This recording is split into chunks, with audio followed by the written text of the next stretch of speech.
ചികിത്സ കഴിഞ്ഞ് തിരിച്ചെത്തിയ സൗദി ഭരണാധികാരി Abdullah bin Abdul Azeez Al Saud രാജാവിന് റിയാദിൽ പ്രൗഢോജ്വല വരവേൽപ്പ്. പരമ്പരാഗത നൃത്തത്തിന്റെ അകമ്പടിയോടെയായിരുന്നു സ്വീകരണം.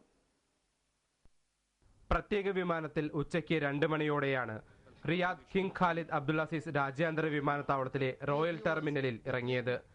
കിരീടാവകാശി സുൽത്താൻ ബിൻ അബ്ദുൽ അസീസ്, ആഭ്യന്തരമന്ത്രി നായിഫ് ബിൻ അബ്ദുൽ അസീസ് രാജകുമാരൻ, ബഹ്റൈൻ രാജാവ് ഹമദ് ബിൻ ഈസ അൽ ഖലീഫ തുടങ്ങി മന്ത്രിമാരും ഷെയ്ഖുമാരും മുതിർന്ന ഉദ്യോഗസ്ഥരടക്കം ഒട്ടേറെ പേർ വിമാനത്താവളത്തിലെത്തി രാജാവിന് ആശംസകൾ നേർന്നു.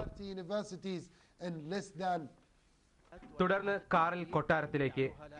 അമേരിക്കയിലെ ചികിത്സയ്ക്കും മൊറോക്കോയിലെ വിശ്രമത്തിനും ശേഷം രാജാവ് തിരിച്ചെത്തുന്നതറിഞ്ഞ് സൗദിയുടെ തെരുവീതികളിൽ ജനം കാത്തുനിൽക്കുകയായിരുന്നു. ദേശീയ പതാക വീശിയാണ് ജനനായകന് അവർ അഭിവാദ്യം അർപ്പിച്ചത്.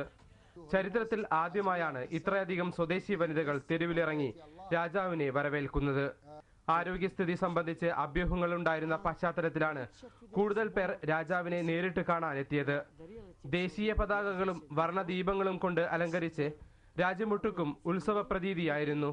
രാജാവിനോടുള്ള ആദരസൂചകമായി ശനിയാഴ്ച പൊതു അവധി പ്രഖ്യാപിച്ചിട്ടുണ്ട്. ലോകത്തിലെ ഏറ്റവും വലിയ എണ്ണ കയറ്റുമതി രാജ്യത്തിന്റെ ഭരണാധികാരിയായ